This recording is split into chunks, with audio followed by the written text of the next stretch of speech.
¿Alguna vez has sentido un escalofrío en la carretera, de esos que no tienen que ver con el frío de la madrugada? Acompáñame en este viaje, pero te advierto, hay cargas que pesan más que la mercancía.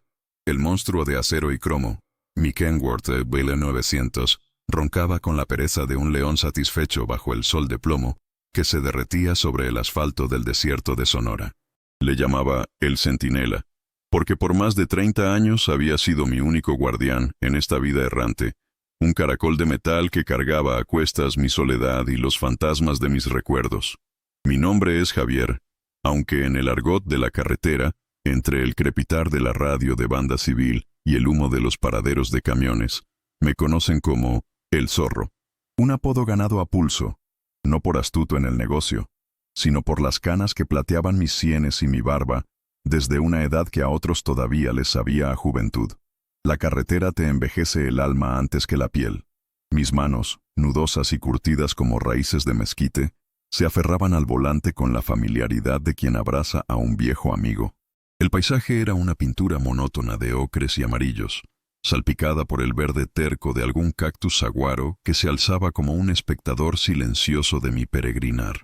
El aire acondicionado luchaba una batalla perdida contra el calor que se filtraba por cada rendija de la cabina, un calor que se sentía pegajoso, denso, como el aliento de un animal febril. Dentro del Centinela, el tiempo tenía su propio ritmo, medido no en horas, sino en kilómetros recorridos, en líneas amarillas devoradas por los neumáticos, en el ciclo interminable del sol y la luna que se turnaban la vigilancia de mi soledad. En el asiento del copiloto, un espacio sagrado y perpetuamente vacío, descansaba una vieja fotografía gastada por el roce de mis pulgares. La imagen de una niña de 7 años, con 2 coletas rebeldes y una sonrisa a la que le faltaba un diente de leche. Isabel, mi Isabel, el fantasma más dulce y a la vez el más doloroso. A veces, en el sopor de los viajes largos, juraría que sentía el peso de su pequeña figura a mi lado, el murmullo de sus preguntas infantiles, mezclándose con el zumbido del motor. Pero el asiento siempre estaba vacío. Era un santuario y una condena. Un recordatorio constante de lo que la vida me había dado, y de lo que un conductor ebrio me había arrebatado en una noche de lluvia torrencial 15 años atrás. Desde entonces, la carretera no era solo mi trabajo, era mi penitencia, mi huida hacia adelante, un laberinto sin salida en el que buscaba perderme para no tener que enfrentar el silencio de una casa vacía. La radio escupió una canción ranchera, de esas que hablan de amores perdidos y traiciones, la banda sonora perfecta para mi existencia. La tarareé sin ganas, mis ojos barriendo el horizonte, buscando cualquier cosa que rompiera la hipnosis del camino. Y entonces la vi, una mancha de color en la vastedad del desierto. A medida que me acercaba, la mancha se convirtió en 2 figuras, una mujer y un niño, parados al borde de la carretera, con el pulgar extendido en la súplica universal de los desamparados. Mi primer instinto, forjado en décadas de precaución y desconfianza, fue seguir de largo. La carretera es un río bravo que arrastra todo tipo de gente, y no todos tienen buenas intenciones. Había escuchado historias de terror de colegas que se detuvieron a ayudar y terminaron asaltados, o peor.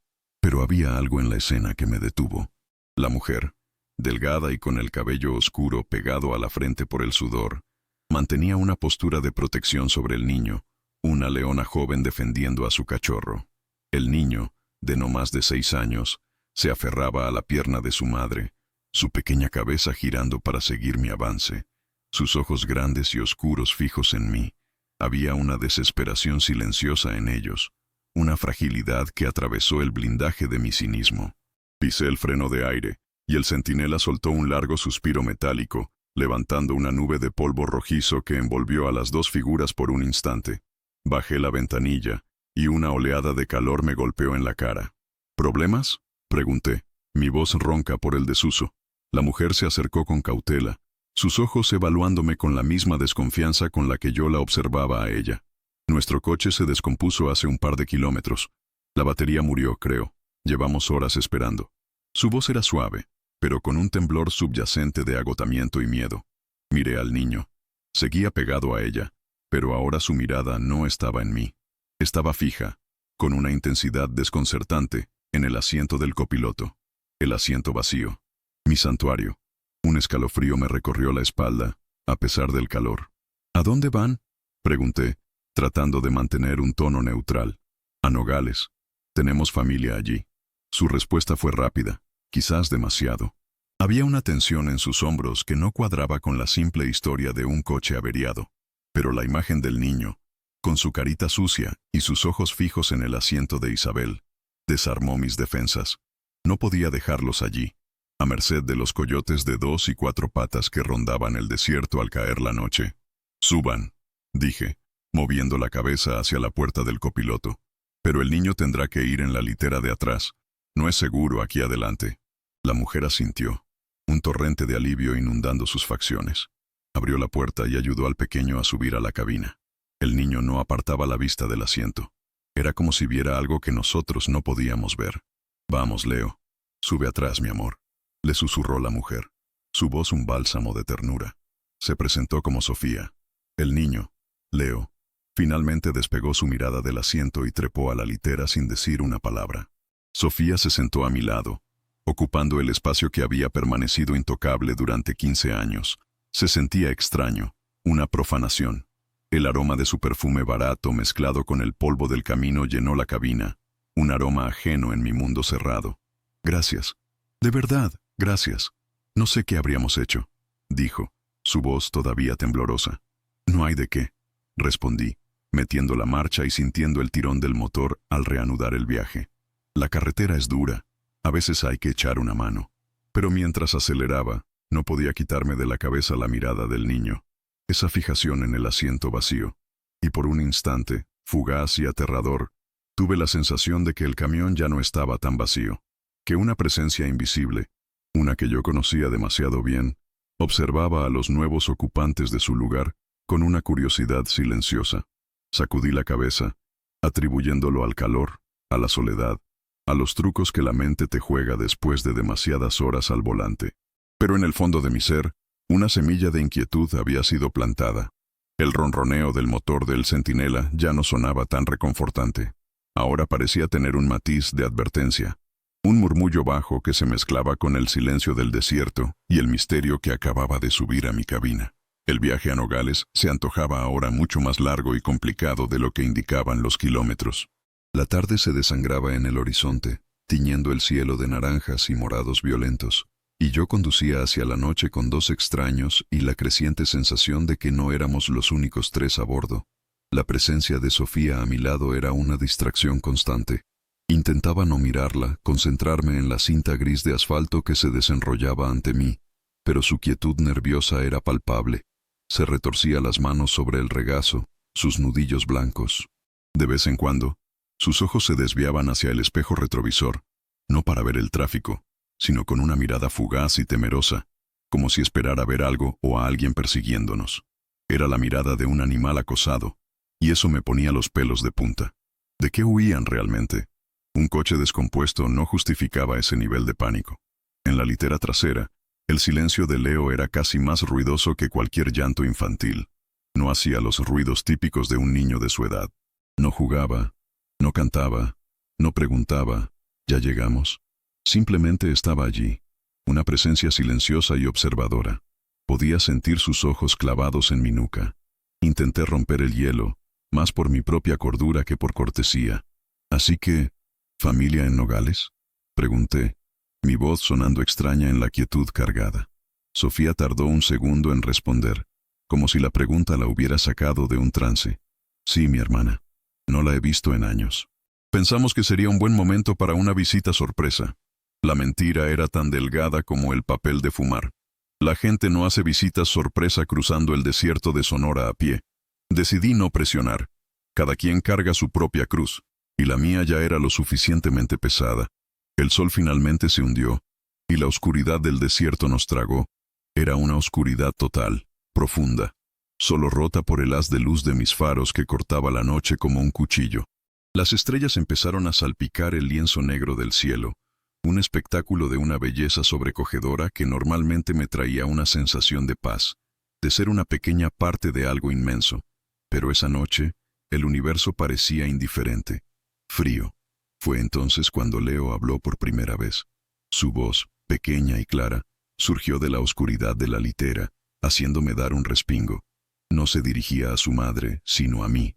O, más bien, a algo que estaba a mi lado. ¿Por qué está triste? Mi sangre se heló. Miré a Sofía. Ella estaba pálida como un fantasma, sus ojos abiertos de par en par, fijos en el asiento del copiloto. El mismo asiento que Leo había estado mirando con tanta insistencia. «Leo, mi amor, no molestes al señor», susurró Sofía, su voz tensa como una cuerda de guitarra. Pero yo no podía apartar la mirada del asiento vacío. La fotografía de Isabel parecía mirarme desde el tablero. Su sonrisa infantil ahora cargada de una melancolía que nunca antes había visto. «¿De qué hablas, campeón?», pregunté, tratando de que mi voz sonara tranquila, aunque mi corazón martilleaba contra mis costillas. «La señora», respondió Leo con una simplicidad escalofriante. «La que está sentada ahí. Está triste. Te extraña». Tragué saliva, mi garganta de repente seca como la tierra del desierto.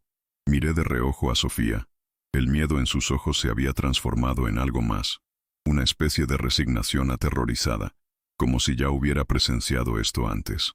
«Leo tiene mucha imaginación», dijo ella, forzando una sonrisa que no llegó a sus ojos. «A veces habla con amigos que solo él puede ver». Pero yo sabía que no era imaginación, o al menos no quería que lo fuera. La sensación de una presencia, la fijación del niño, sus palabras, todo convergía en un punto que mi mente racional se negaba a aceptar, pero que mi corazón de padre herido anhelaba creer. ¿Era posible? ¿Podía el espíritu de mi Isabel, mi pequeña, seguir viajando conmigo en este camión? ¿Podía este niño, un completo extraño, verla? El resto del camino hasta el siguiente paradero de camiones se hizo en un silencio denso y pesado. Cada crujido del camión, cada silbido del viento, parecía una voz del más allá. Ya no conducía solo un Kenworth, conducía una capilla rodante, un confesionario sobre ruedas donde los vivos y los muertos compartían un espacio precario. Llegamos a la curva del diablo, un paradero que le hacía honor a su nombre. Un puñado de luces de neón parpadeantes que apenas lograban perforar la oscuridad. Un oasis de diésel y café requemado en medio de la nada. Aparqué el centinela en la línea de los gigantes dormidos, lejos de los demás. Necesitaba aire, necesitaba espacio para pensar. «Voy a por un café. ¿Quieren algo?», ofrecí, más por necesidad de escapar de la cabina que por amabilidad. Sofía negó con la cabeza. «Nos quedaremos aquí. Leo está cansado». Asentí y bajé del camión. El aire fresco de la noche me golpeó, pero no logró disipar el torbellino en mi cabeza. Mientras caminaba hacia la cafetería, la voz de Leo resonó en mis oídos. «La señora dice que tengas cuidado. Dice que el hombre malo está cerca». Me detuve en seco, mi corazón dando un vuelco doloroso. Miré hacia atrás, hacia la cabina oscura de mi camión. ¿Qué demonios estaba pasando? ¿Quién era este niño que parecía ser un puente entre mi mundo y el de mi hija perdida? ¿Y quién era el hombre malo del que me advertía? La pregunta flotó en el aire de la noche, cargada de un presagio que me helaba los huesos. La cafetería era un microcosmos del mundo de la carretera. Un par de colegas apuraban sus platos de huevos con chorizo, sus rostros surcados por el cansancio. Una mesera con una sonrisa forzada rellenaba tazas de café. En un rincón, un televisor viejo mostraba las noticias locales. Normalmente, habría ignorado el ruido de fondo, pero esa noche, las palabras del presentador captaron mi atención. «Continúa la búsqueda de Sofía Escobedo y su hijo de 6 años, Leo. Fueron vistos por última vez cerca de Hermosillo. Las autoridades piden la colaboración ciudadana y advierten que el esposo de la mujer, el empresario Ricardo Montenegro, ha ofrecido una cuantiosa recompensa por información que lleve a su paradero. Se cree que la señora Escobedo podría estar sufriendo de inestabilidad emocional». Una foto de Sofía y Leo apareció en la pantalla. La misma Sofía que estaba sentada en mi camión.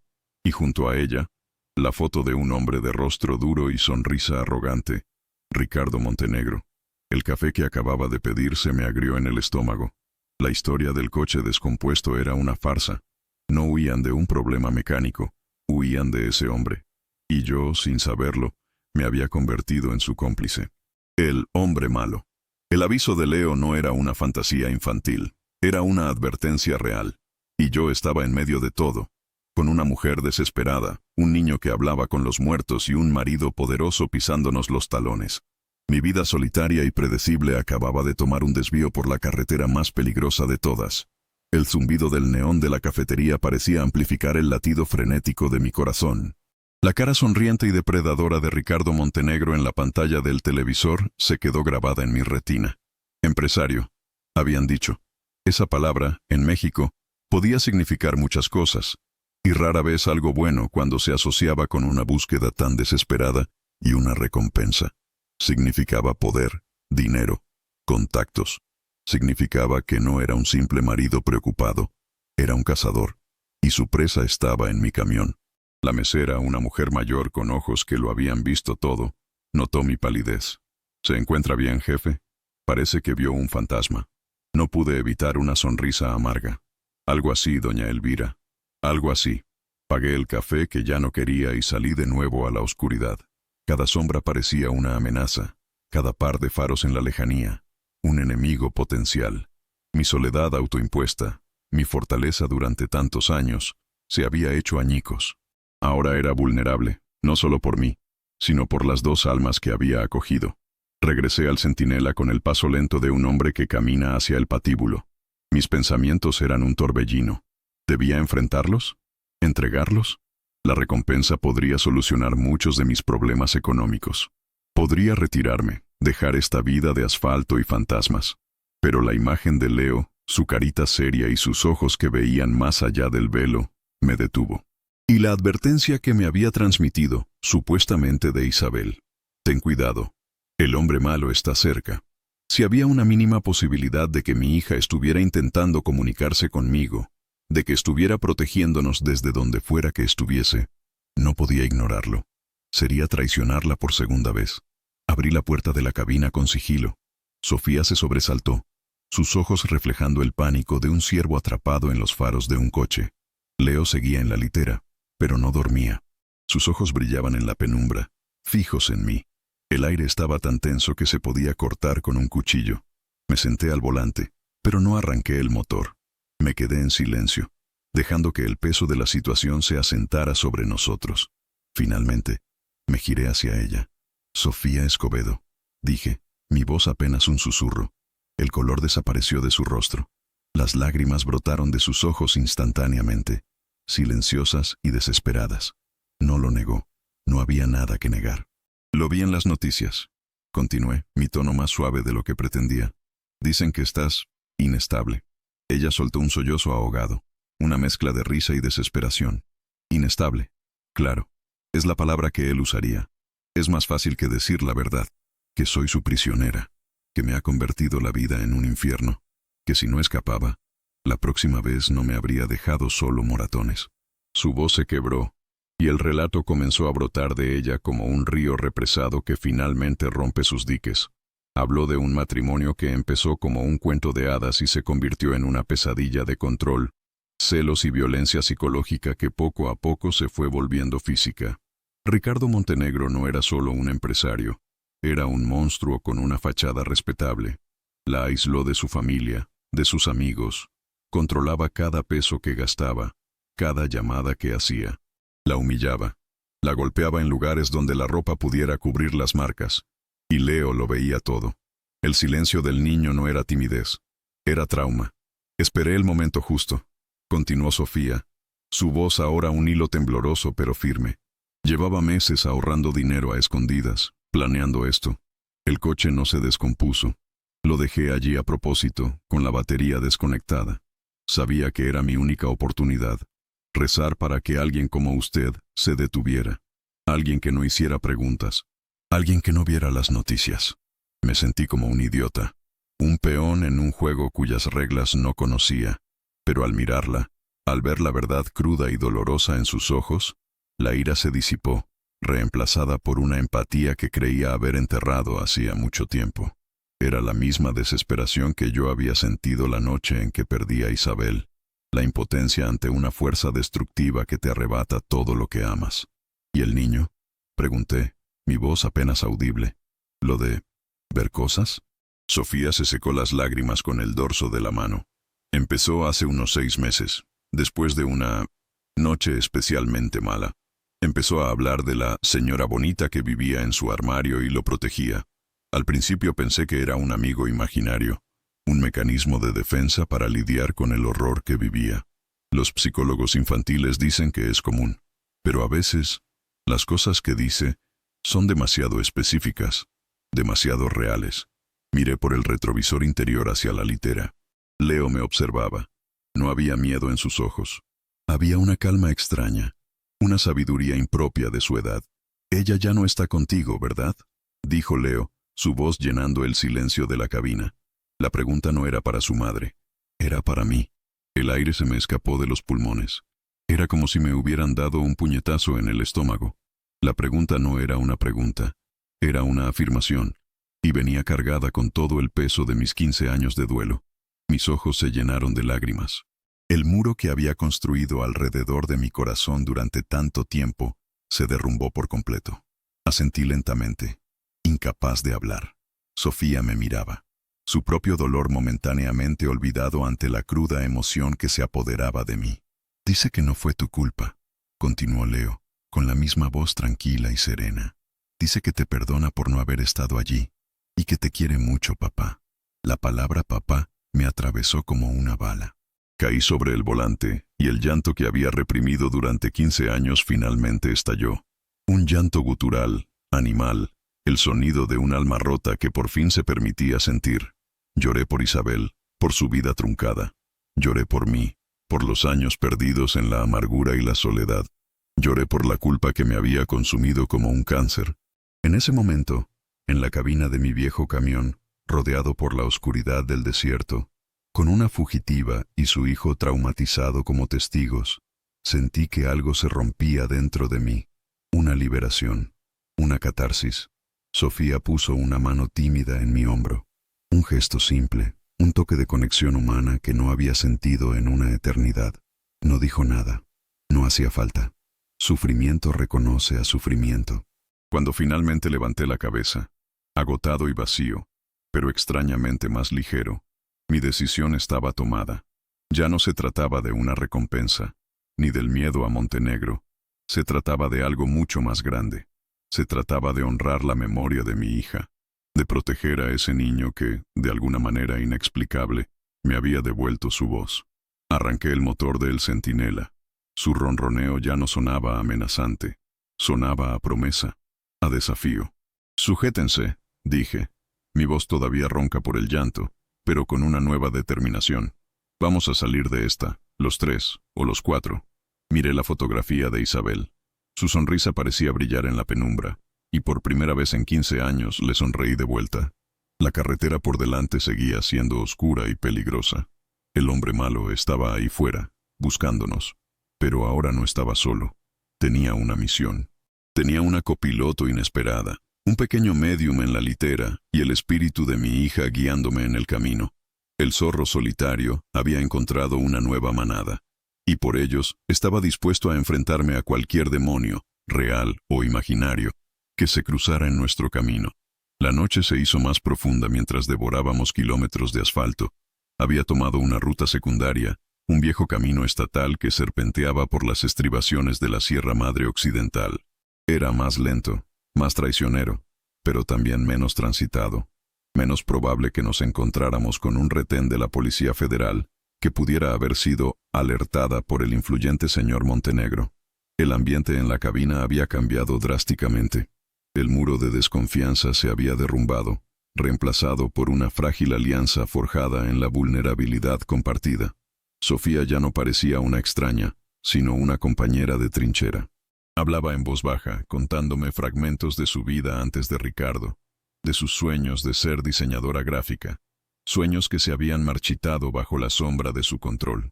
Yo, a mi vez, me encontré hablando de Isabel, no del accidente, no de la amargura, sino de ella, de su risa contagiosa, de su obsesión por los dinosaurios, de cómo le encantaba subirse al camión y jugar a que era mi copiloto, dándome indicaciones con un mapa de carreteras que sostenía al revés. Hablar de ella en presente, como si Leo pudiera realmente sentirla allí, era a la vez doloroso y sanador. Era como abrir una ventana en una habitación que había estado cerrada durante 15 años, dejando que entrara un poco de aire fresco. Leo, desde su nido en la litera, escuchaba en silencio. De vez en cuando, hacía un comentario que nos dejaba helados. A ella también le gustaban las estrellas, dijo una vez, mientras pasábamos por un tramo especialmente oscuro donde la Vía Láctea se extendía sobre nosotros como un río de diamantes. Sofía y yo nos miramos. Yo nunca le había mencionado a Leo la fascinación de Isabel por la astronomía.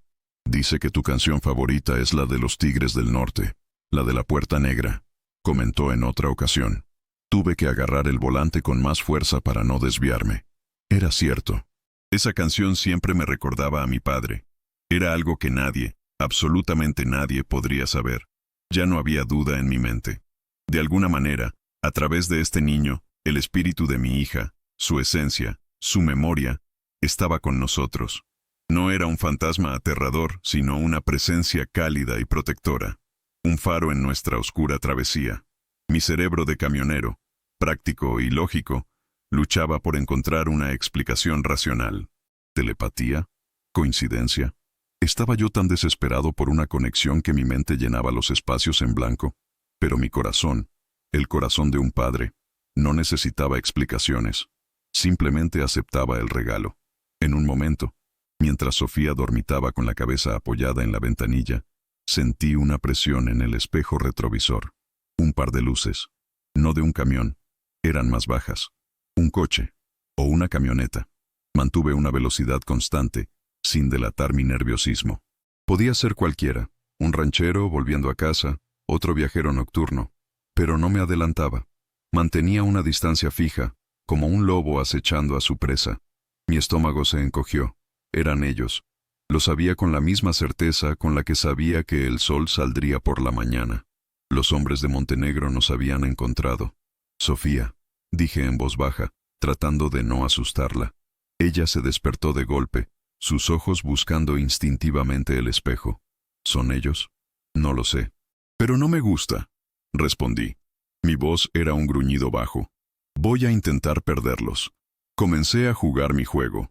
Acelerar en las rectas, frenar bruscamente antes de una curva cerrada que conocía de memoria, usar el imponente tamaño del centinela para bloquearles el paso. El coche detrás, una SUV negra y amenazante, respondía a cada movimiento, pegándose a mi defensa como una sanguijuela. La carretera se estrechaba, bordeando un precipicio que caía en la oscuridad. A un lado, la pared de roca. Al otro, la nada. Era mi terreno. Conocía cada bache, cada curva ciega, cada lugar donde un error podía ser fatal. La SUV era más rápida, más ágil, pero yo tenía la experiencia y el peso de mi lado. En una curva cerrada, apagué mis luces por un segundo, pisé el freno y giré bruscamente hacia un camino de tierra, casi invisible, que se adentraba en el bosque. El centinela protestó, sus neumáticos chirriando sobre la grava, las ramas de los árboles arañando la pintura como garras. La SUV pasó de largo, una bala negra en la noche, antes de que se dieran cuenta de su error. Me adentré en el camino forestal, las luces apagadas, guiándome solo por la memoria y el débil resplandor de la luna que se filtraba entre los árboles. El silencio en la cabina era absoluto, roto solo por nuestras respiraciones contenidas. Podía escuchar el latido de mi propio corazón. Lo perdimos, susurró Sofía después de lo que pareció una eternidad. Por ahora, respondí. ¿Saben en qué dirección vamos? Volverán. Necesitábamos un refugio, un lugar para escondernos, para reagruparnos, para pensar en nuestro siguiente movimiento. Y solo había una persona en cientos de kilómetros a la redonda en la que podía confiar mi vida. Un viejo amigo, un ermitaño de la mecánica, un hombre tan rudo y fiable como una llave de tuercas. Vamos a ver a un amigo, dije, mientras volvía a encender las luces y buscaba el camino de regreso a una ruta aún más secundaria. Se llama El Chueco. Si alguien puede esconder un camión de 18 ruedas y a 3 fugitivos, es él. El apodo de El Chueco no era una exageración.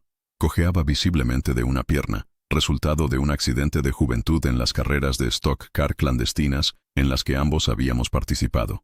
Era un genio de los motores, capaz de desarmar y rearmar un Detroit Diesel con los ojos cerrados, pero había elegido una vida de reclusión en las montañas, harto del mundo y de su gente. Su taller era una fortaleza, un laberinto de chatarra y maquinaria vieja en medio de un claro en el bosque, a kilómetros de la civilización.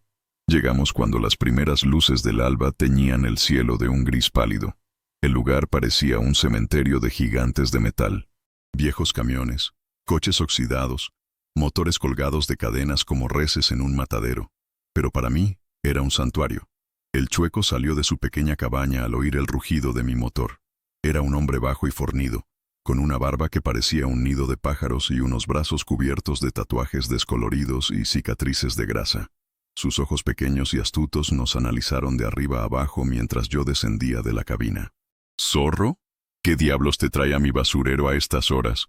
Pareces más jodido de lo normal», dijo, su voz una lija.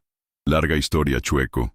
Necesito un favor». «Uno grande», respondí. Mi cansancio era tan pesado como el remolque que había dejado en la frontera. Miró a Sofía y a Leo, que se asomaban con timidez por la puerta. Su expresión no cambió, pero vi un destello de comprensión en sus ojos. No hizo preguntas. Un verdadero amigo no las necesita cuando ve la desesperación en tu cara. «Mete el armatoste ese detrás de la pila de Peterbilts viejos. Nadie lo verá ahí, ni con un satélite», gruñó. «Hay café en la cabaña. Y algo de estofado de ayer. No es mucho, pero llena el hueco». Mientras maniobraba al centinela para esconderlo en el corazón de su fortaleza de chatarra, sentí una oleada de gratitud.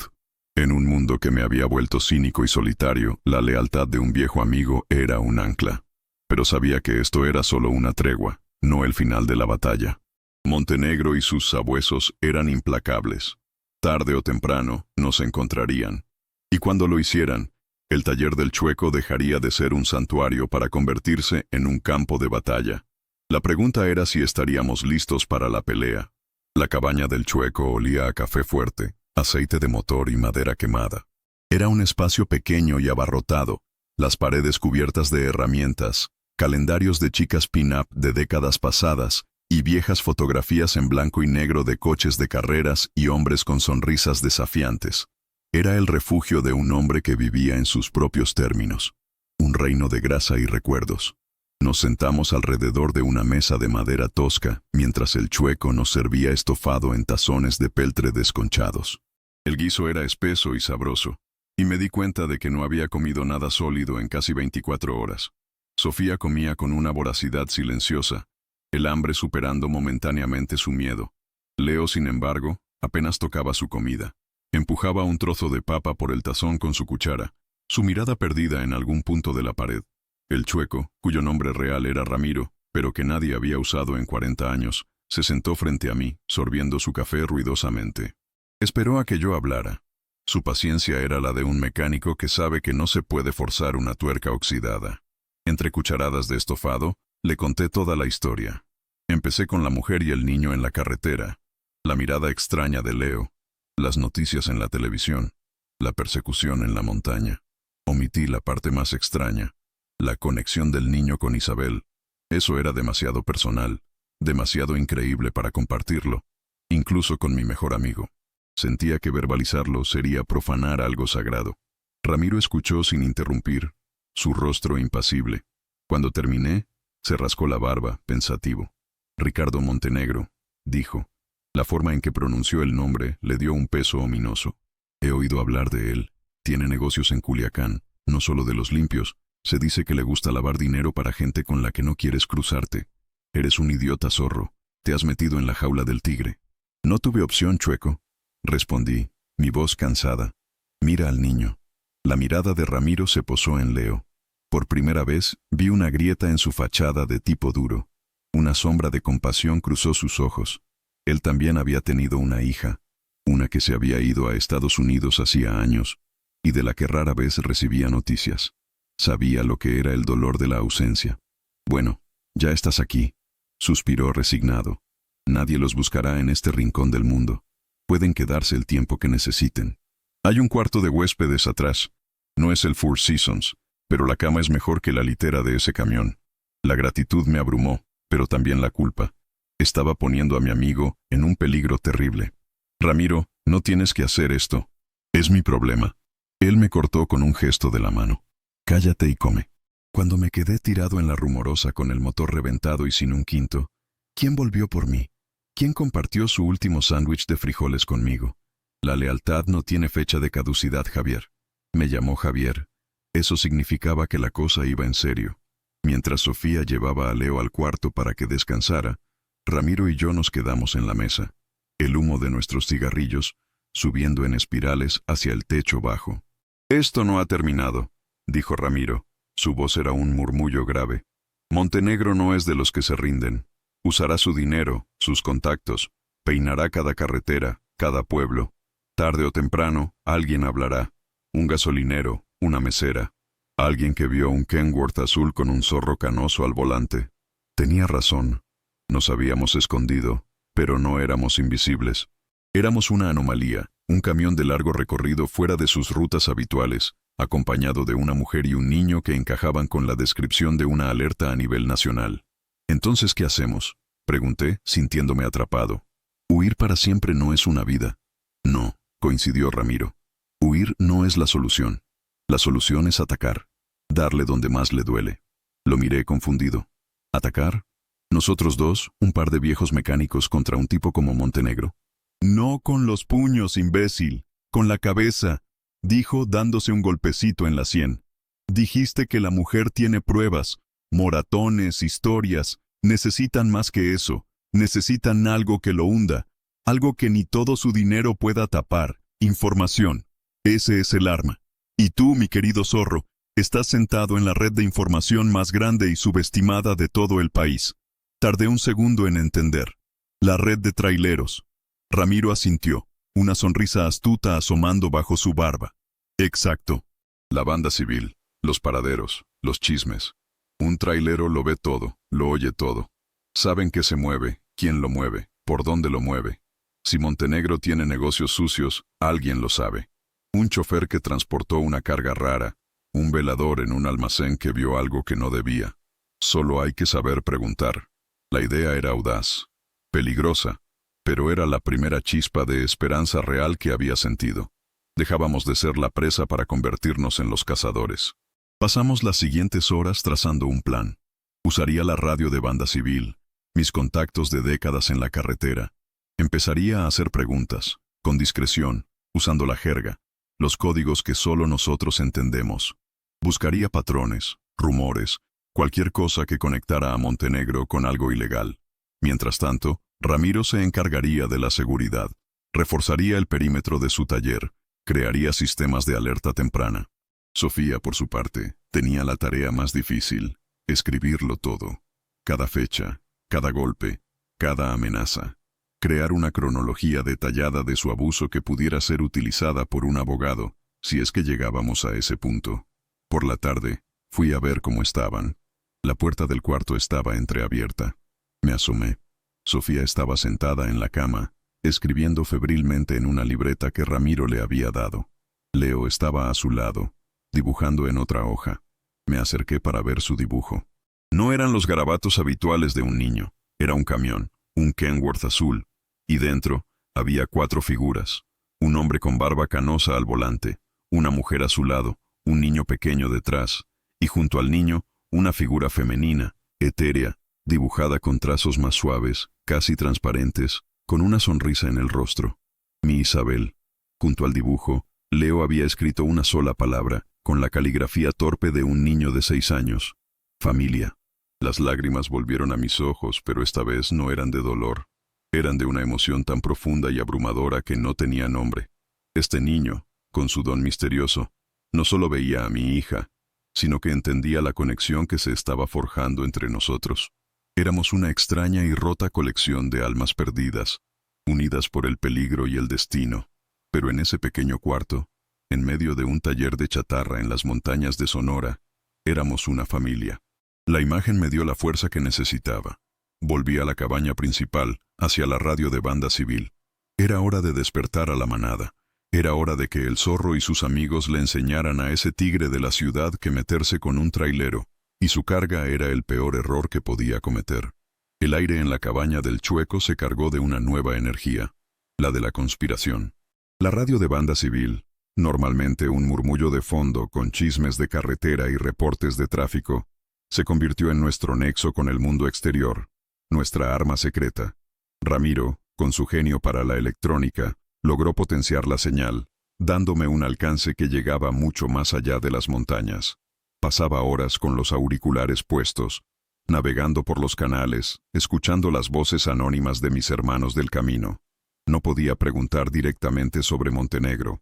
Eso habría sido como encender una bengala en la noche. Tenía que ser sutil, un pescador lanzando el sedal con la carnada correcta, esperando a que el pez adecuado picara. Empecé a hablar de fletes fantasma en la zona de Culiacán, de mercancía que no aparece en los papeles, de empresarios generosos que pagaban extra por discreción. Usaba la jerga, los códigos. Ando buscando chamba con un patrón que sepa engrasar bien la maquinaria, decía, una frase que podía interpretarse de muchas maneras. Al principio, solo obtuve el silencio o respuestas evasivas. Nadie quería hablar. El miedo era un muro invisible pero poderoso. Sabían que ciertos temas era mejor no tocarlos, pero la persistencia es el motor del trailero. Seguí insistiendo, día tras día, cambiando de canal, de horario, convirtiéndome en una voz familiar en las ondas de radio. Mientras tanto, la vida en el taller adoptó una rutina extraña. Por las mañanas, ayudaba a Ramiro con sus reparaciones. El trabajo físico, el olor a metal y grasa, me mantenía anclado a la realidad. Me impedía perderme en la ansiedad. Sofía se había convertido en la cronista de su propio infierno. Llenaba página tras página de la libreta con su letra pulcra y firme. Escribir parecía ser terapéutico para ella. Cada palabra escrita era un demonio exorcizado. Veía cómo su postura cambiaba. La mujer encorvada y asustada que recogía en el desierto estaba siendo reemplazada por una persona con una determinación de acero. Ya no solo huía, se estaba armando para la guerra. Leo era el barómetro de nuestro pequeño mundo. A medida que los días pasaban y sentía la seguridad de nuestro refugio, empezó a salir de su caparazón. Su silencio se rompió, reemplazado por preguntas curiosas sobre los motores y las herramientas. Pasaba horas conmigo y con Ramiro, observando, aprendiendo. Incluso empezó a sonreír, una sonrisa tímida al principio, que poco a poco se fue abriendo. Pero su conexión con la señora no desapareció. Se volvió más normal, parte de su día a día. A la señora le gusta cómo huele el estofado del tío Chueco, decía con naturalidad. O, la señora dice que esa tuerca está floja, señalando una rueda del centinela que yo estaba revisando. Y casi siempre tenía razón. Dejé de cuestionarlo. Acepté que mi hija, de alguna forma, estaba allí, cuidándonos, formando parte de esta extraña familia que el destino había ensamblado. Una noche, mientras yo estaba en mi turno de radio, finalmente picó un pez. Una voz cansada, un trailero veterano por el sonido, respondió a uno de mis sondeos. «Conozco a un patrón de esos que buscas», dijo, su voz con un dejo de amargura. «Le dicen el perfumado, porque sus bodegas siempre huelen a químicos raros, no a lo que se supone que transportamos». Mi corazón dio un brinco. «¿Y dónde guarda su perfume ese patrón?», pregunté, tratando de mantener la calma. «Tiene unas bodegas saliendo de Culiacán, por la carretera a Mazatlán, un lugar discreto. No le gusta que sus choferes se queden mucho tiempo después de descargar».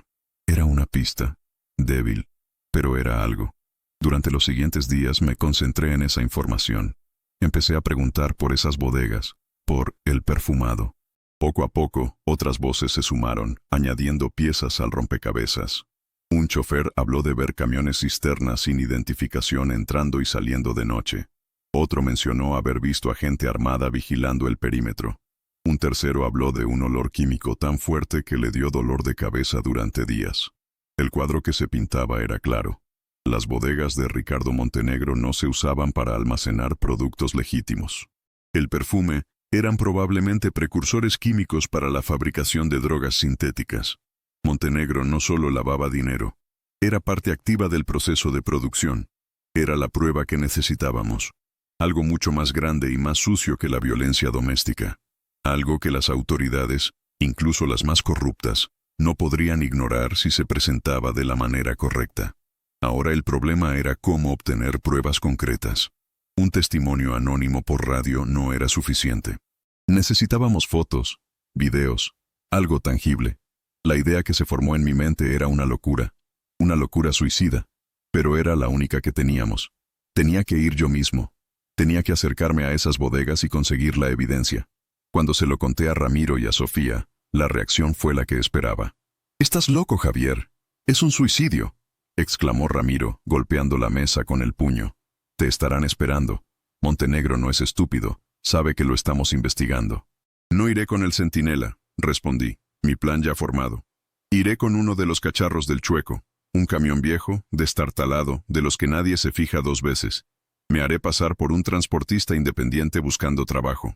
Me acercaré, observaré, tomaré las fotos y me largaré». Sofía estaba pálida. «Javier, no puedes arriesgarte así. Si te pasa algo, si no hago nada, viviremos huyendo el resto de nuestras vidas». La interrumpí, mi voz más dura de lo que pretendía. «Nunca serás libre. Leo nunca tendrá una vida normal. A veces, para acabar con el monstruo, tienes que entrar en su cueva. Esta es nuestra única oportunidad». El debate fue largo y tenso, pero al final, vieron la lógica desesperada en mi plan. No había otra salida. Ramiro, a regañadientes, aceptó ayudar. Escogimos el candidato perfecto. Un viejo Dina, chato, de los años 70, oxidado y ruidoso. El tipo de camión que parecía estar a punto de desintegrarse. Ramiro pasó 2 días trabajando en él. No para arreglar su apariencia, sino para prepararlo para la misión. Instaló cámaras ocultas en los espejos laterales y en la parrilla. Modificó un compartimento secreto en el piso de la cabina para esconder las tarjetas de memoria. Me dio un teléfono satelital, por si las cosas se ponen feas, y un arma. Una vieja escuadra calibre .38, que no había visto la luz del día en años. «Espero que no tengas que usarla», dijo, su rostro sombrío. «Yo también», respondí, sintiendo el peso frío del metal en mi mano. La noche antes de mi partida no pude dormir. La magnitud de lo que estaba a punto de hacer me pesaba. Estaba a punto de meterme voluntariamente en la boca del lobo. Fui a la cabina del centinela, mi santuario. Me senté en el asiento del conductor, el lugar donde había pasado la mayor parte de mi vida adulta. Miré la fotografía de Isabel. «Voy a hacer esto por ti, mi niña», susurré en la oscuridad. «Por ellas. Para que ninguna otra niña tenga que tener miedo». En ese momento, la puerta del copiloto se abrió. Era Leo. Se subió a la cabina y se sentó en el asiento vacío, el lugar de su señora. Se quedó en silencio por un momento, sus pequeños pies balanceándose en el aire. «Ella dice que no vayas solo», dijo finalmente. Me giré para mirarlo, confundido. «Dice que lleves al tío Chueco contigo». La sugerencia era tan inesperada, tan extraña, que me dejó sin palabras. ¿Ramiro? Él era un ermitaño. No había salido de su taller en años, pero mientras pensaba en ello, empezó a tener sentido. Ramiro conocía los motores mejor que nadie. Si el viejo Dina fallaba, él podría arreglarlo. Conocía las tácticas.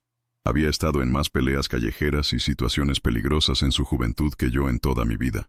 Y sobre todo, era leal hasta la médula. Era una idea loca. Pero todo en esta historia era una locura. Quizás necesitaba un poco más de locura para tener éxito. A la mañana siguiente, le conté a Ramiro lo que el niño había dicho. Se rió, una risa seca y sin humor. ¿El niño dijo eso? Vaya. Ahora recibo órdenes de un escuincle de 6 años que habla con fantasmas, a lo que hemos llegado. Pero mientras lo decía, vi un brillo en sus ojos. El brillo del viejo corredor de carreras, del aventurero que había enterrado bajo capas de grasa y cinismo. Era el llamado de la última gran aventura. «Está bien, zorro», suspiró poniéndose de pie y estirando su pierna mala. «Iré contigo, pero si nos matan, en la otra vida te voy a patear el trasero por meterme en esto». Y así, al amparo de la precaria luz del amanecer, 2 viejos guerreros de la carretera, 2 dinosaurios de una era pasada, se subieron a un camión oxidado y se dirigieron hacia el corazón del territorio enemigo. Dejamos atrás a una mujer que rezaba por nuestro regreso, y a un niño que servía de puente entre 2 mundos, cuya inocencia era la razón y la guía de nuestra peligrosa misión. El viaje hacia Culiacán en el viejo Dina fue como viajar en el tiempo. El motor tosía y se quejaba. La cabina vibraba como si estuviera a punto de desintegrarse, y el olor a diésel y óxido era abrumador. Era un disfraz perfecto. Éramos invisibles. 2 transportistas más, viejos y acabados, moviendo una carga insignificante en un camión que no valía ni el precio de la chatarra. La presencia de Ramiro a mi lado era a la vez tranquilizadora y estresante. Su constante pesimismo y sus comentarios sarcásticos eran su forma de lidiar con el miedo. pero no ayudaban a calmar mis propios nervios. Si este cacharro se descompone, nos va a costar más el remolque que lo que vale el camión, gruñía cada vez que el motor fallaba. Espero que hayas actualizado tu testamento, zorro. A pesar de su actitud, su ayuda era inestimable.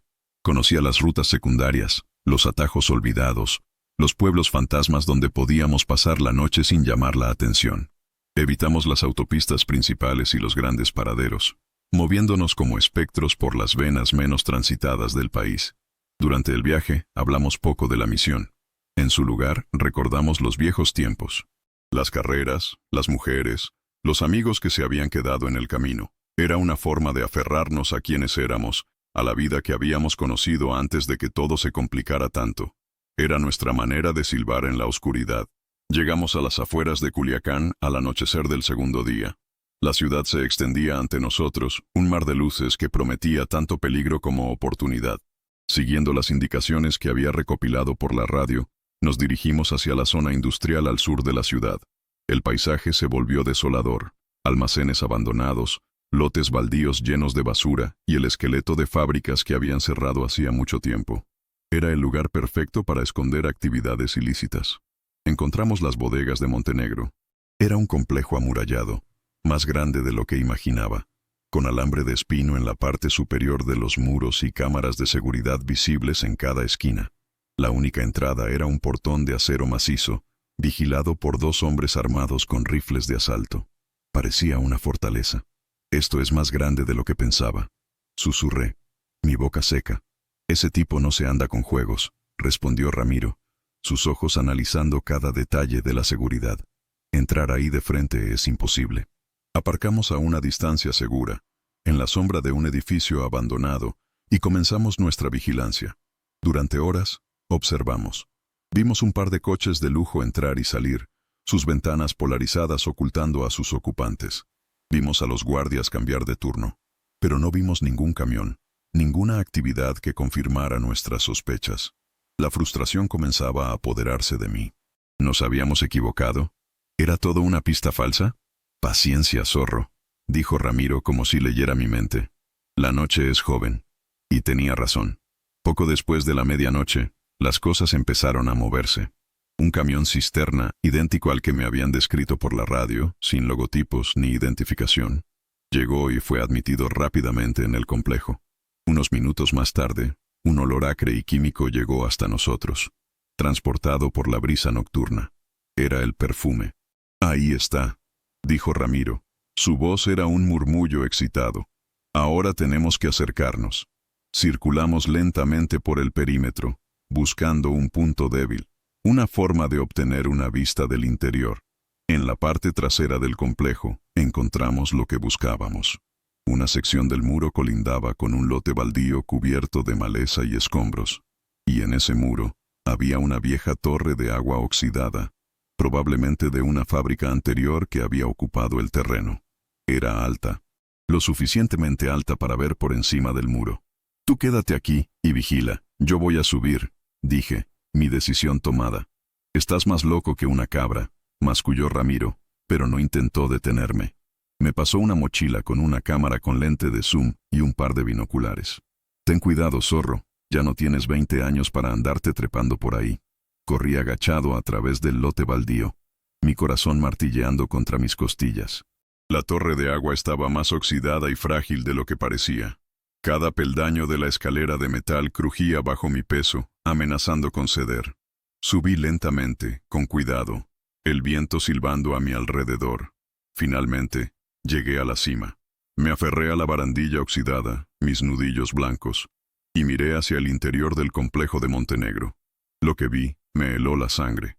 Bajo los potentes reflectores, el lugar era un hervidero de actividad. Hombres movían barriles de metal del camión cisterna a una de las bodegas. Otros, vestidos con trajes de protección blancos y máscaras, trabajaban bajo una carpa improvisada, mezclando sustancias en grandes contenedores. Era un laboratorio de drogas a escala industrial, operando a plena vista. Saqué la cámara y empecé a tomar fotos, mi mano temblando ligeramente.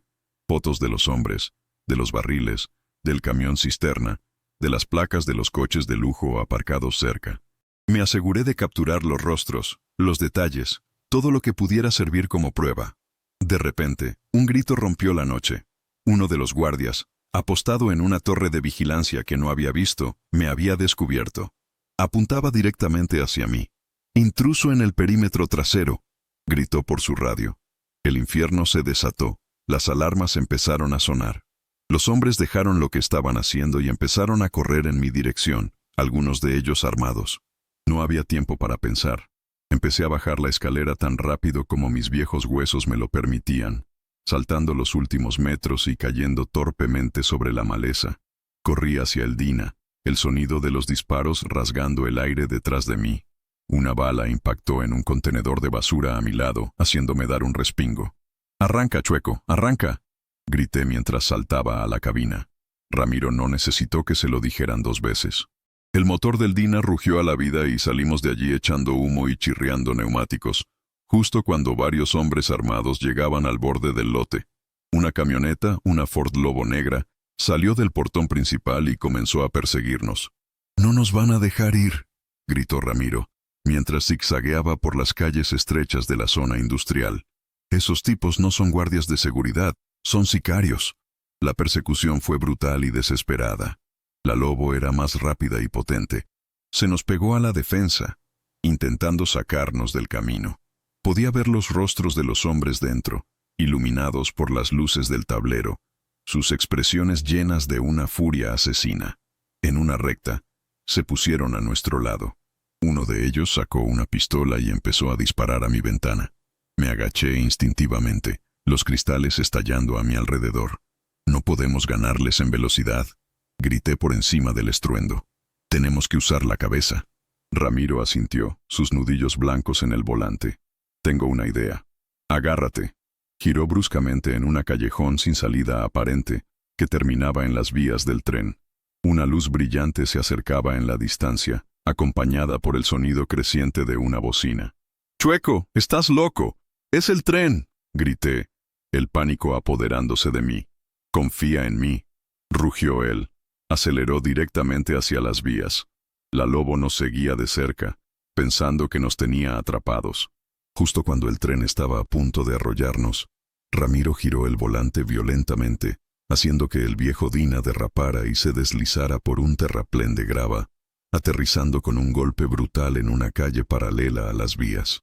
El tren de carga pasó a toda velocidad, un monstruo de metal y estruendo, cortándole el paso a la Lobo, que tuvo que frenar en seco para no ser aniquilada. Por un momento se quedaron atrapados, bloqueados por los interminables vagones del tren. Era la oportunidad que necesitábamos. Ramiro pisó el acelerador a fondo, y el viejo Dina, maltratado y acribillado a balazos, nos llevó lejos en la noche, dejándonos atrás el sonido de la bocina del tren y las maldiciones de nuestros perseguidores. Estábamos vivos, heridos, asustados, pero vivos. Y teníamos las pruebas. En la mochila a mis pies estaba la clave para destruir a Ricardo Montenegro. Pero sabía que la noche estaba lejos de terminar. Ahora él no solo nos quería encontrar, nos quería muertos. Y desataría todo su poder para lograrlo. La huida de Culiacán fue una carrera borrosa y desesperada contra el tiempo. No nos detuvimos. Ramiro conducía con una concentración febril, sus ojos constantemente revisando los espejos, mientras yo intentaba contener el sangrado de un corte en mi brazo, causado por los cristales rotos. El viejo Dina, nuestro improbable salvador, gemía y protestaba a cada kilómetro, pero seguía avanzando, llevándonos de vuelta hacia la relativa seguridad de las montañas. Sabíamos que Montenegro tendría gente vigilando todas las rutas principales, así que nos adentramos aún más en el México rural, por caminos de terracería que apenas aparecían en los mapas, guiados por la intuición de Ramiro y la pálida luz de la luna. Cada sombra, cada par de faros lejanos, nos ponía en alerta máxima. El alivio solo llegó cuando, casi un día después, vimos el humo familiar de la chimenea de la cabaña del Chueco ascendiendo entre los árboles. Nunca un basurero me había parecido tan hermoso. Sofía salió corriendo al oírnos llegar. Su rostro era una máscara de ansiedad, pero al vernos vivos, aunque maltrechos, sus ojos se llenaron de lágrimas de alivio. Nos abrazó a ambos, un gesto que nos tomó por sorpresa. Leo estaba detrás de ella, aferrado a su pierna, sus grandes ojos evaluando la escena. ¿Atraparon al hombre malo?, preguntó, su pequeña voz cortando la tensión. Miré a Ramiro. Estábamos lejos de atraparlo, pero habíamos dado el primer golpe. Todavía no, campeón, respondí, revolviéndole el pelo. Pero le dimos un buen susto. Dentro de la cabaña, mientras Sofía me curaba el brazo, le entregué la tarjeta de memoria de la cámara. Aquí está, dije, mi voz ronca por el agotamiento. Aquí está todo. Nos reunimos alrededor de la pequeña computadora portátil de Ramiro y vimos las fotos. La evidencia era irrefutable. El laboratorio, los químicos, los rostros de los hombres armados, las placas de los vehículos. Teníamos a Montenegro. Pero tener las pruebas y usarlas eran dos cosas muy diferentes. ¿Y ahora qué?, preguntó Sofía, su voz apenas un susurro. No podemos ir a la policía local. Estarán en su nómina. Tampoco a la federal, añadió Ramiro. Es demasiado arriesgado. No sabemos hasta dónde llegan sus tentáculos. Estábamos en un callejón sin salida. Teníamos un arma nuclear en nuestras manos, pero no sabíamos cómo detonarla sin volar nosotros mismos en el proceso. Fue Leo, una vez más, quien nos dio la respuesta. Había estado dibujando en silencio en un rincón. Se acercó y nos mostró su dibujo. Era un águila, grande y majestuosa, posada sobre un nopal, devorando una serpiente. El escudo nacional de México. Pero había algo más. Sobre el águila había dibujado otra águila, aún más grande, con rayas rojas y blancas en sus alas y estrellas en su cabeza. Y debajo había escrito dos letras. DEA, la Agencia Antidrogas de Estados Unidos. Nos quedamos mirándolo, atónitos. ¿De dónde sacaste eso, mi amor?, preguntó Sofía, desconcertada. La señora me lo dijo, respondió Leo con simplicidad. Dijo que los hombres malos no le pueden pagar a esa águila. La lógica infantil era, en su esencia, brillante. Montenegro podía tener compradas a las autoridades mexicanas a muchos niveles, pero su influencia terminaba en la frontera. La DEA tenía jurisdicción sobre el narcotráfico y una reputación de ser implacables. Y lo más importante, tenían oficinas en México, en la embajada y en los consulados. Nogales, nuestro destino original, tenía uno de los consulados estadounidenses más grandes del país. El plan se formó por sí solo, audaz y peligroso. Teníamos que llegar a Nogales. No para ver a la hermana de Sofía, sino para llegar al consulado americano. Teníamos que entregarles las pruebas directamente a ellos. Era nuestra mejor y única opción. Pero llegar a Nogales no sería fácil.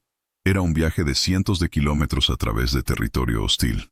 Montenegro ya no nos buscaría solo a nosotros. Buscaría un viejo Dina acribillado a balazos. El camión que nos había salvado ahora era una sentencia de muerte rodante. No podemos llevar el Dina, dijo Ramiro, verbalizando mis pensamientos. Necesitamos otro vehículo. Y necesitamos movernos rápido. Fue entonces cuando puse los ojos en mi centinela, escondido y silencioso detrás de la pila de chatarra. Era conocido, sí, pero también era poderoso, rápido, y, sobre todo, era mi territorio. Podía hacerlo parecer un camión de carga más en la carretera. Podríamos esconder a Sofía y a Leo en la litera, cubiertos por mantas. Podríamos viajar de noche, mezclarnos con el flujo interminable de comercio que se mueve hacia la frontera. Iremos en el Centinela, dije. Es un riesgo, pero es el más rápido. Y en la carretera yo pongo las reglas. Ramiro no discutió. Sabía que en mi camión yo era el rey. Pasamos el resto del día preparando el viaje final. Ramiro traspasó el combustible del Dina al Centinela. Sofía preparó comida y agua. Yo hice una copia de seguridad de la tarjeta de memoria, escondiendo una en el chasis del camión y dándole otra a Ramiro para que la guardara. Si no lo logramos, Chueco, le dije, asegúrate de que esto llegue a las manos correctas.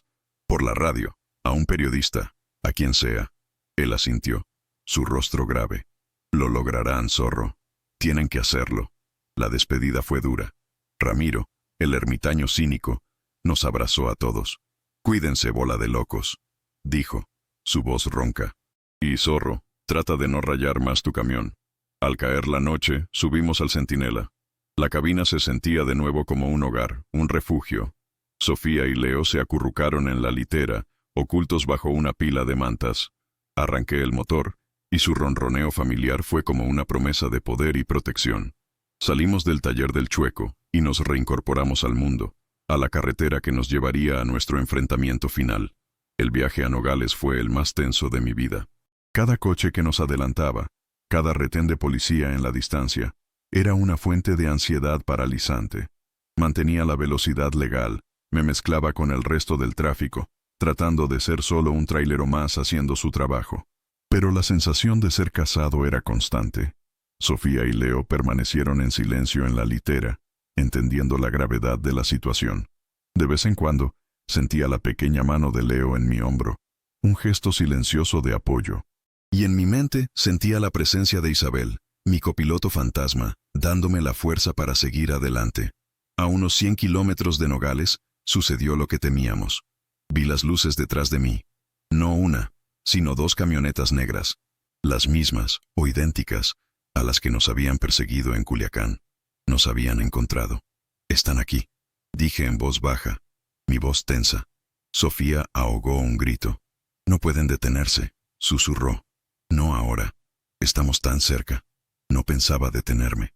Pisé el acelerador. El centinela rugió, y empezamos a ganar velocidad. Las camionetas aceleraron también, una a cada lado, intentando encajonarme. Empezaron a golpearme, tratando de desestabilizar el remolque. La carretera se convirtió en un campo de batalla, un ballet mortal de acero y velocidad. En un momento, una de las camionetas se puso delante de mí y frenó bruscamente, intentando que me estrellara. Giré el volante, el remolque coleando peligrosamente, pero logré evitar la colisión. Fue entonces cuando recordé mi vieja arma, la red de traileros. Agarré la radio de banda civil. «Alerta, alerta a todas las unidades en la Federal 15 en dirección norte», grité, mi voz llena de urgencia. «Aquí el Zorro. Estoy siendo atacado por 2 camionetas negras. Intentan sacarme del camino. Llevo una carga valiosa. Repito, estoy bajo ataque». Al principio no hubo respuesta, solo el crepitar de la estática. Mi corazón se hundió, pero entonces una voz respondió. «Aquí el Cachanilla. Te copio, Zorro. ¿Cuál es tu posición?» Le di mi kilómetro aproximado. «Aguanta, hermano. La caballería va en camino». Unos minutos más tarde, vi algo increíble en mi espejo retrovisor. Un par de luces, luego 4, luego 10. Una caravana de camiones, sus motores rugiendo como una estampida, se acercaba a toda velocidad. Mis hermanos del camino habían respondido a la llamada. El primer camión, un Peterbilt rojo brillante, llegó y se colocó detrás de la camioneta que me acosaba por la izquierda, haciéndole sonar su ensordecedora bocina de aire y obligándola a retroceder. Otro camión bloqueó a la camioneta de la derecha. En cuestión de minutos, estábamos rodeados por un convoy de gigantes de acero. Los hombres de Montenegro estaban atrapados, superados en número y tamaño. Se vieron obligados a reducir la velocidad y, en la siguiente salida, se desviaron y desaparecieron. Una ovación estalló en la radio. Voces anónimas de todo el país celebrando nuestra pequeña victoria. «Así se hace, Zorro. Nadie se mete con uno de los nuestros». Las lágrimas corrían por mi cara mientras agradecía a cada uno de ellos. No estaba solo. Nunca lo había estado realmente. Tenía una familia en la carretera. Con la escolta de mis nuevos ángeles de la guarda, recorrimos los últimos kilómetros hasta Nogales.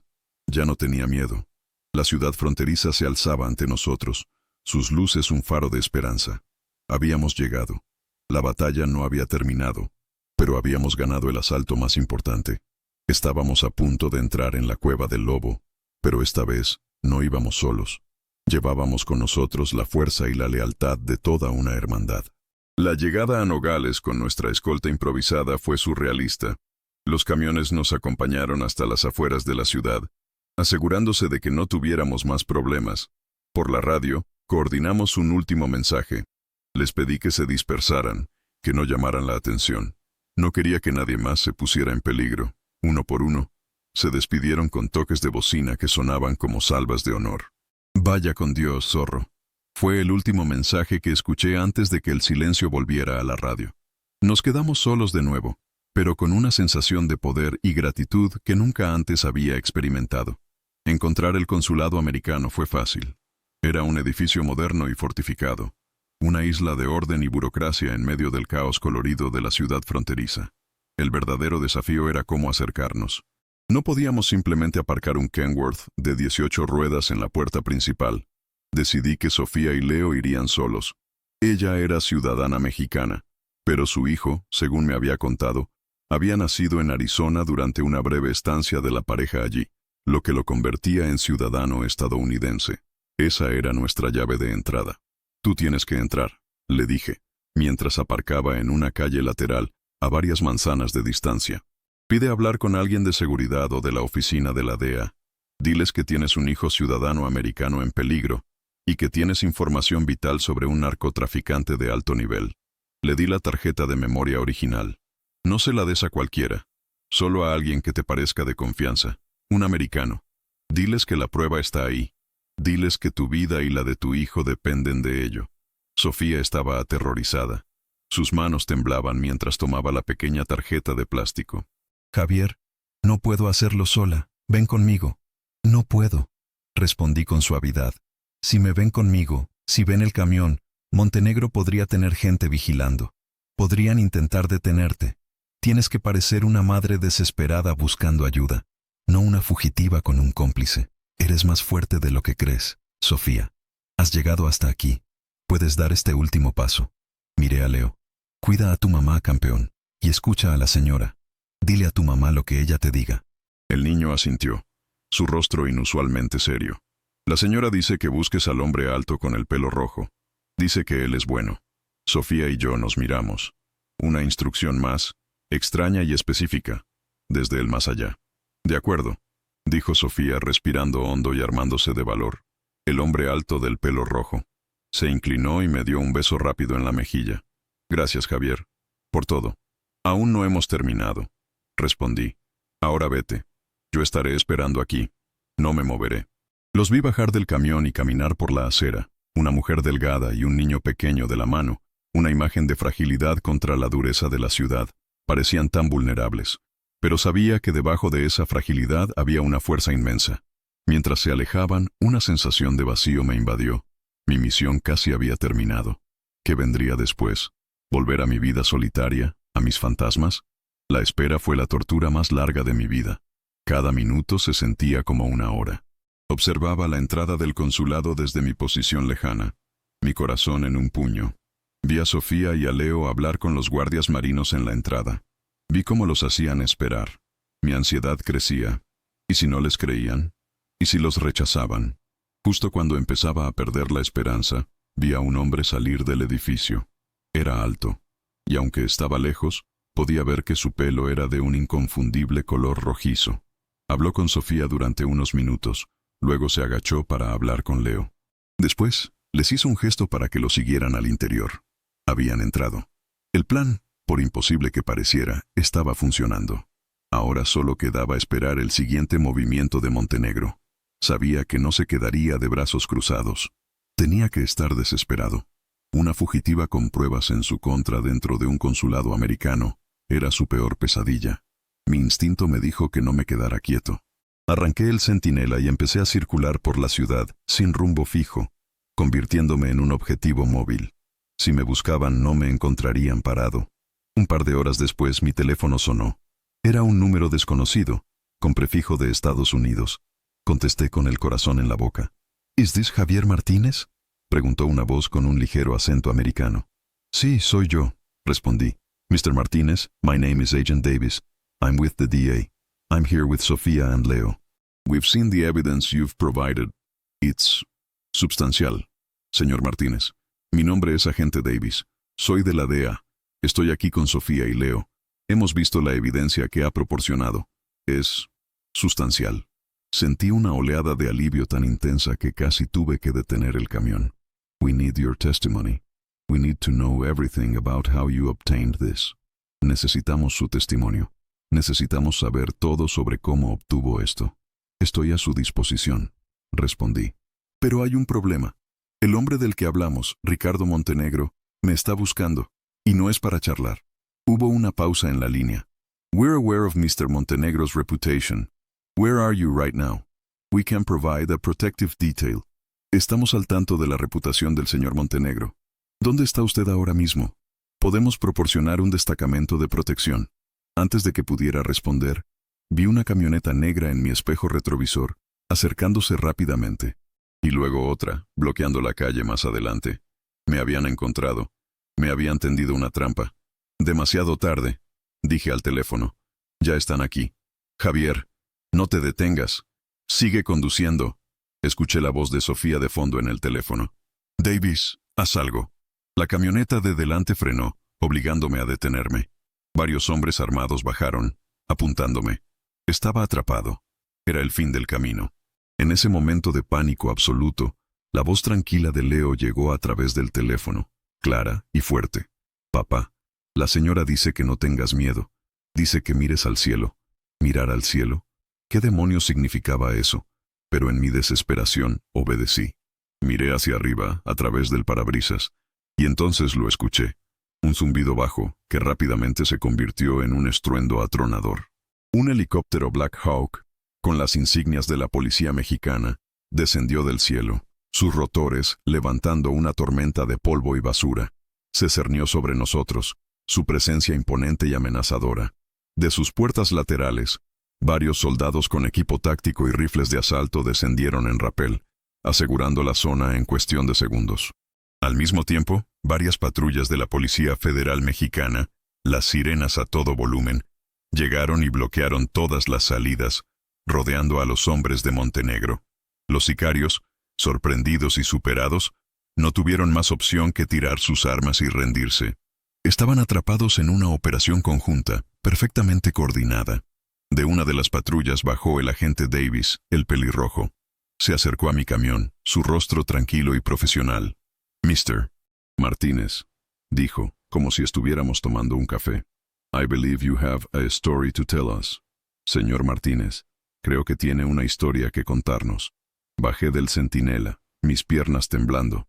Estaba a salvo. Estábamos a salvo. Miré hacia el cielo, donde el helicóptero seguía suspendido como un ángel de la guarda de metal. La señora dice que mires al cielo. Mi Isabel, mi pequeña, incluso desde el más allá, me había salvado la vida.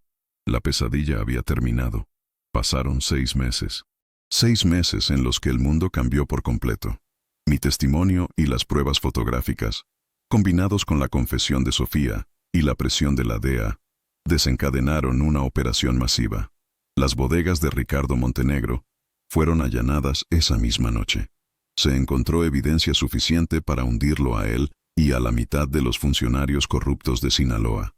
Su imperio de miedo y crimen se derrumbó como un castillo de naipes. La historia se convirtió en una noticia nacional, la del trailero justiciero, que con la ayuda de una madre valiente, había derribado a un capo intocable. Me convertí en una especie de leyenda anónima en la carretera. Mi apodo, El Zorro, adquirió un nuevo significado. Por mi seguridad, las autoridades me mantuvieron en un programa de testigos protegidos durante un tiempo, en una casa segura en Arizona. Fue la primera vez en 30 años que dormía en la misma cama durante más de 2 noches seguidas. Fue extraño, tranquilo, demasiado tranquilo. Sofía y Leo también se quedaron en Estados Unidos. Con la ayuda del gobierno americano, se establecieron en un pequeño pueblo en Nuevo México. Sofía consiguió un trabajo como asistente en un estudio de diseño gráfico, retomando su viejo sueño. Leo se inscribió en la escuela local, y por primera vez en su vida, empezó a hacer amigos.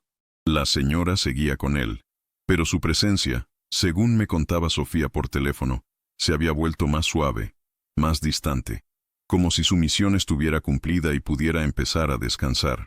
Hoy, conduzco por la Interestatal 10, el sol de Arizona calentando la cabina de mi centinela. El camión pasó meses en un depósito de pruebas, pero finalmente me lo devolvieron, con las marcas de los balazos reparadas y un motor nuevo, cortesía de mis nuevos amigos en el gobierno. Es el mismo camión, pero se siente diferente. Yo me siento diferente. El asiento del copiloto ya no se siente perpetuamente vacío. La fotografía de Isabel sigue ahí, pero ahora, cuando la miro, no siento el dolor agudo de la pérdida. Siento una cálida sensación de paz, de gratitud. El fantasma que me atormentaba se ha convertido en mi ángel de la guarda. Ya no huyo de mi pasado. Conduzco hacia un futuro que nunca creí posible. Mi teléfono suena. Es Sofía. Su voz es alegre, llena de vida. Me cuenta que Leo ganó una estrella dorada en su clase de arte por un dibujo de un camión azul. Me dice que está pensando en ir a la universidad comunitaria para obtener su título de diseñadora. Hablamos durante un rato, como dos viejos amigos poniéndose al día. Hay un afecto profundo en nuestras voces, el vínculo inquebrantable de quienes han sobrevivido juntos a una guerra. Javier, dice antes de colgar, ¿cuándo vas a venir a visitarnos? Leo te extraña, yo también. Pronto, Sofía. Muy pronto, le prometo. Y lo digo en serio. Por primera vez en mucho tiempo, tengo un destino al que quiero llegar, un lugar al que llamar, de alguna manera, hogar. Cuelgo el teléfono y miro la carretera que se extiende ante mí. Un nuevo encargo me espera en Phoenix.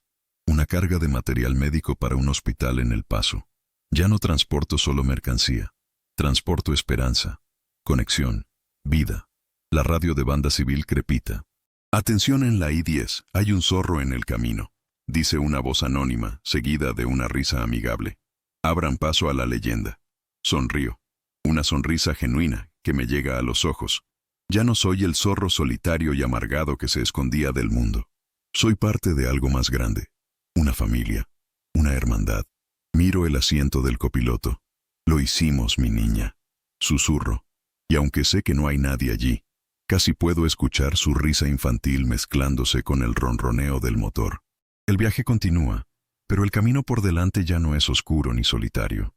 Está lleno de luz, de propósito y de la promesa de un nuevo amanecer. Y esa, mi gente, es la historia de cómo un viejo trailero encontró la redención en el lugar más inesperado. A veces las cargas más pesadas que llevamos no están en el remolque, sino en el corazón. Y a veces, los ángeles de la guarda no tienen alas, sino la voz de un niño y el recuerdo de un amor que nunca muere. Gracias por acompañarme en este viaje. Si esta historia te ha tocado el corazón, déjanos un like para que llegue a más gente. Y cuéntanos en los comentarios desde qué ciudad o país nos estás escuchando. Nos encanta saber hasta dónde llegan nuestras historias y nos aseguraremos de mandar un saludo especial en nuestro próximo relato a todos los que comenten. Un fuerte abrazo a todos y nos vemos en la carretera.